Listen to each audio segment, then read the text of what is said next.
हे guys, welcome back once again. तो अब मैं आपको देने वाला हूँ टॉप अपने जो 15 क्वेश्चंस हैं वो मैं आपको यहाँ पे देने वाला हूँ। यहाँ पे आपको दो तीन चीज़ें आपको ज़रूर याद रखनी है ना, आपको भूलना नहीं है अगर आप ये क्वेश्चंस को आप देख रहे हो। तो यहाँ पे पहली बात तो ये है कि ये जो क्वेश्चंस है इनमें से आपको एक भी स्किप नहीं करना है। अगर आपने इनमें से भी अगर एक भी स्किप कर दिया ना तो फिर आपके जो चांसेज हैं वो कम हो जाएंगे, क्योंकि यहाँ मैं आपको 2 नंबर के क्वेश्चन नहीं देने वाला हूँ। जो हमारे इंपॉर्टेंट हर यूनिट से बड़े जो क्वेश्चन बनते हैं उन्हें मैं आपको देने वाला हूँ। ये जो 17 क्वेश्चन है यहाँ पे मैं आपको 17 क्वेश्चन दूंगा, तो ये सारे के सारे 10-10 या 15-15 नंबर के नहीं है। कुछ क्वेश्चन इसमें छोटे भी हैं, कुछ क्वेश्चन हमारे बड़े भी हैं, तो इनमें से एक भी क्वेश्चन आपको छोड़ना नहीं है।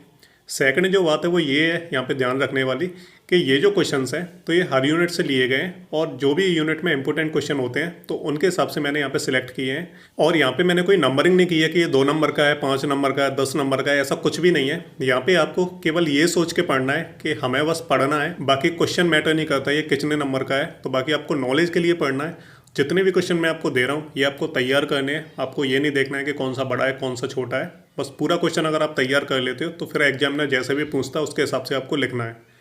तीसरी बात आपको ये ध्यान रखनी है कि ये किसी पर्टिकुलर यूनिवर्सिटी के लिए नहीं है कि आपकी यूनिवर्सिटी में 5-10 के पूछे जाते हैं, किसी में 15 के पूछे जाते हैं, तो उसके हिसाब से मैंने यहाँ क्वेश्चन नहीं बनाया है। ये हमारे टॉप 15 क्वेश्चन है जो आपको ध्यान रखने हैं, और अगर आप ये टॉप 15 क्वेश्चन कर लेते हो तो आपको पास होने से कोई नहीं रोक सकता है। और ये क्या है, हर यूनिवर्सिटी के लिए है, किसी एक पर्टिकुलर यूनिवर्सिटी के लिए नहीं है। ठीक है, तो सभी यूनिवर्सिटी के जितने भी स्टूडेंट हैं सभी को इन्हें तैयार करना है, एक भी क्वेश्चन इनमें से छोड़ना नहीं है। अगर आप ये जो 15-16 क्वेश्चन अगर आप ये कर लेते हो ना तो आपको पास होने से कोई नहीं रोक सकता है, और आप आसान तरीके से पास हो जाओगे। लेकिन ऐसा तभी पॉसिबल हो पाएगा जब आप ये सारे क्वेश्चन कर लोगे। तो ये जो क्वेश्चन है ये डू और डाई वाले हैं, अगर आप ये क्वेश्चन करोगे तो आप जो है पास हो जाओगे, अदरवाइज आपके जो बैक लगने के चांसेज हैं वो थोड़े बढ़ सकते हैं। तो ये क्वेश्चन आपको जरूर करने हैं। तो यहाँ पे मैं आपको बताऊंगा 15 क्वेश्चन। बेसिकली क्या है, ये 17 क्वेश्चन है, लेकिन इसमें कुछ क्वेश्चन काफ़ी छोटे हैं तो इन्हें मैं ऐड नहीं कर रहा हूँ इसमें। तो हम यहाँ पे 15 क्वेश्चन मान के चलते हैं, और तो चलिए एक एक करके देख लेते हैं कौन कौन से ऐसे क्वेश्चन है हमारे।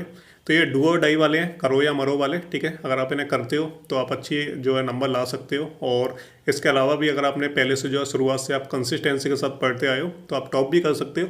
लेकिन अगर आपको केवल पास होना है तो उसके लिए क्वेश्चन हमारे मैंने यहाँ पे जो है प्रोवाइड कराए हैं। तो सबसे पहली यूनिट की हम बात कर लेते हैं। पहली यूनिट हमारी इंपॉर्टेंट यूनिट है, ये थोड़ी बड़ी भी है तो इसमें से 4-5 क्वेश्चन हमारे बनते हैं इंपॉर्टेंट। तो चलिए मैं यहाँ पे आपको एक एक करके बता देता हूँ कौन कौन से क्वेश्चन है यहाँ पे। तो सबसे पहला क्वेश्चन हमारा क्रोमोफोर और ऑक्जोक्रोम वाला आ जाता है। इसकी जो डेफिनेशन है वो पूछ ली जाती है 2-2 नंबर में भी, है ना। तो 2-2 नंबर में इसकी डेफिनेशन आ जाती है दोनों की। कभी कभार क्या इस क्वेश्चन के साथ दूसरा पार्ट भी ऐड कर देते हैं, जैसे explain the principle of UV spectrophotometry. ठीक है, तो जो प्रिंसिपल होता है यूवी विजुअल स्पेक्ट्रोफोटोमेट्री का, तो ये मैंने आपको कराया है। आपने नोट्स अगर देखे हो या फिर आपने मेरे लेक्चर देखे हो तो मैंने प्रिंसिपल आपको बताया है कि किस प्रिंसिपल पे काम करता है। और साथ में क्या है, क्रोमोफोर ऑक्जोक्रोम भी मैंने 1-2 पेज के मैंने आपको बताए थे जो शॉर्ट में थे और काफ़ी अच्छे थे।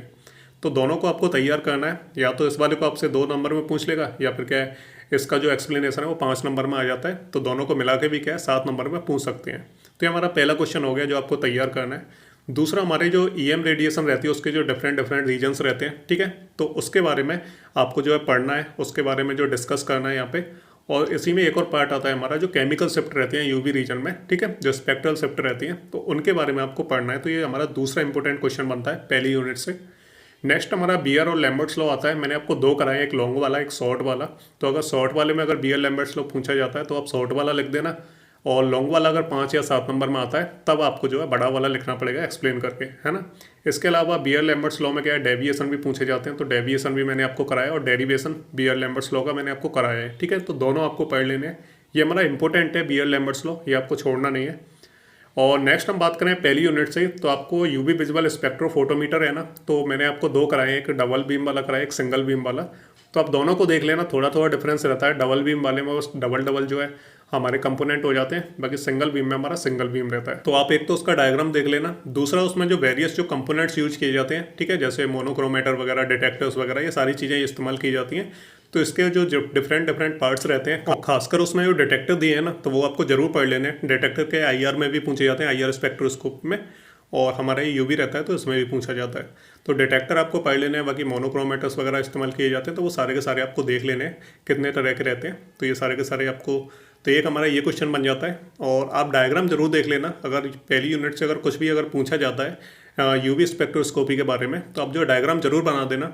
तो डायग्राम एक ऐसी चीज़ है कि अगर आप उसे बना देते हो, थ्योरी आपको नहीं भी आ रही है, आप कुछ भी अगर थोड़ा बहुत लिख देते हो तो आप पास हो जाओगे, क्योंकि डायग्राम पे जो नंबर मिल जाते हैं। तो एक हमारा ये क्वेश्चन हो गया। और सबसे लास्ट क्वेश्चन की हम बात करें यूनिट 1 के, तो इसमें क्या है, जो प्रिंसिपल रहता है फ्लोरोसेंस का, फॉस्फोरेसेंस का, तो ये मैंने आपको पढ़ाए थे बेसिक प्रिंसिपल और दोनों के बारे में बताया था। तो डिस्क्राइब करना है आपको, 5-10 लाइन का हो जाता है ये क्वेश्चन, ठीक है। तो ज़्यादा ये लॉन्ग क्वेश्चन नहीं है, तो इसे भी आपको पढ़ लेना है। फ्लोरोसेंस क्या होता है, फॉस्फोरेसेंस क्या होता है, उसकी डेफिनेशन वगैरह। तो ये हमारी यूनिट 1 के टॉप हमारे 5 क्वेश्चन हैं, ये आपको करने ही करने हैं। अब आप ये मत बोलना कि सर आपने तो पूरा ही सिलेबस दे दिया। सिलेबस अगर मैं पूरा दे दूंगा तो आप पढ़ नहीं पाओगे, बहुत ज़्यादा क्वेश्चन बनते हैं उससे। लेकिन ये हमारे कुछ इंपॉर्टेंट क्वेश्चन बनते हैं यूनिट 1 से, तो ये आपको तैयार करने ही करने हैं। अगर आप इनमें से भी स्किप करोगे तो फिर थोड़ी मुश्किल हो जाएगी। तो ये तो हो गए हमारे यूनिट 1 के टॉप इंपॉर्टेंट क्वेश्चंस। और अब हम देख लेते हैं यूनिट 2 के। तो यूनिट 2 में भी हमारे 3-4 क्वेश्चन ही हैं, ज़्यादा क्वेश्चन मैंने यहाँ पे नहीं लिए हैं। तो सबसे पहला जो हमारा क्वेश्चन बनता है तो वो आता है हमारा कि short note on radiation source, ठीक है। तो जो हमारा IR स्पेक्ट्रोस्कोपी रहता है, तो इसमें 2 चीज़ें हमारी इंपॉर्टेंट हैं। एक तो IR स्पेक्ट्रोस्कोपी के हमारे डिटेक्टर, और दूसरा है हमारा रेडिएशन सोर्स, ठीक है। तो जितने टाइप के भी हमारे रेडिएशन सोर्स उसमें यूज किए जाते हैं और जितने भी टाइप के डिटेक्टर्स यूज किए जाते हैं, तो ये आपको पढ़ने हैं, ये बहुत ज़्यादा इंपॉर्टेंट है। तो UV स्पेक्ट्रोस्कोपी में और IR स्पेक्ट्रोस्कोपी में जो डिटेक्टर्स हैं वो हमारे कुछ तो सेम है, एक आध दो शायद अलग है, तो उन्हें आपको पढ़ना है। रेडिएशन सोर्स भी आपको पढ़ना है। तो ये हमारा एक इंपॉर्टेंट क्वेश्चन आता है IR स्पेक्ट्रोस्कोपी से। दूसरा हमारा जो फ्लेम फोटोमेट्री है, तो ये आपको पूरा पढ़ना है फ्लेम फोटोमेट्री, इसमें से आपको कुछ नहीं छोड़ना है, क्योंकि यूनिट 2 से इसी के ज़्यादा चांस है आने के। तो फ्लेम फोटोमेट्री क्या होता है, इसके कंपोनेंट्स क्या होते हैं, ठीक है, कौन कौन से कंपोनेंट्स इसमें इस्तेमाल किए जाते हैं, तो उसके बारे में आपको पढ़ना है। इसका डायग्राम भी आप देख लेना। डायग्राम आपको सभी के देखने हैं, क्योंकि अगर आपको थ्योरी किसी चीज़ की नहीं भी आती है तो आप डायग्राम बना सकते हो, तो वो आपके लिए काफ़ी होगा, और बाकी आप थ्योरी लिख सकते हो थोड़ी बहुत। और नेक्स्ट इसी में हमारा आता है एक डिफाइंड नेफेलो टर्बिडोमेट्री। तो नेफेलो टर्बिडोमेट्री रहता है हमारा, तो उसके बारे में मैंने आपको समझाया है। तो या तो क्या डेफिनेशन पूछ सकता है आपसे कि जो है नेफेलो टर्बिडोमेट्री क्या होता है, तो नेफेलोमेट्री और टर्बिडोमेट्री दोनों की आपको डेफिनेशन बतानी है, या फिर क्या है दोनों के बीच में डिफरेंस पूछ सकता है। तो दोनों तरह से इस क्वेश्चन को पूछा जा सकता है, या तो सिंगल पूछ लिया जाएगा तो दोनों की आपको डेफिनेशन लिख देनी है, या फिर क्या डिफरेंस पूछ लिया जाएगा तो दोनों के बारे में बीच में जो क्या डिफरेंस है तो उसके बारे में आपको लिखना होगा। तो ये हमारा तीसरा इंपॉर्टेंट क्वेश्चन बन जाता है इससे। और चौथे क्वेश्चन की हम बात करें तो जो हमारा एटॉमिक एब्जॉर्प्शन स्पेक्ट्रोस्कोपी है, तो ये हमारा बन जाता है इससे क्वेश्चन। और इसका इंस्ट्रूमेंटेशन आपको देखना है, और बाकी आपको जो है क्या क्या इंटरफेरेंस आते हैं इसके बीच में, यानी कौन कौन से ऐसे फैक्टर्स होते हैं जो अफेक्ट करते हैं एटॉमिक एब्जॉर्प्शन स्पेक्ट्रोस्कोपी को, तो उसके बारे में जो आपको लिखना है, ठीक है। तो हमारे 4 इंपॉर्टेंट क्वेश्चन बन जाते हैं यूनिट 2 से। और अब हम बात कर लेते हैं यूनिट 3 की, ठीक है। तो यूनिट 3 में भी हमारे 3-4 इंपॉर्टेंट क्वेश्चन आते हैं। तो इसमें जो क्रोमेटोग्राफी है ना, तो क्रोमेटोग्राफी काफ़ी ज़्यादा इंपॉर्टेंट है, तो क्रोमेटोग्राफी आपको पढ़नी है अच्छे तरीके से। तो उसमें हमारे 3-4 क्वेश्चन आ जाते हैं। तो सबसे पहले तो क्रोमेटोग्राफी होती क्या है, उसकी जो डेफिनेशन क्या है, उसकी थ्योरी के बारे में मैंने आपको बताया था कि साइंटिस्ट ने जो अलग अलग थ्योरी दी थी, और एक साइंटिस्ट थे उन्होंने क्या है उसके बारे में एक्सपेरिमेंट बताया था क्रोमेटोग्राफी करके, तो वो आपको पढ़नी है।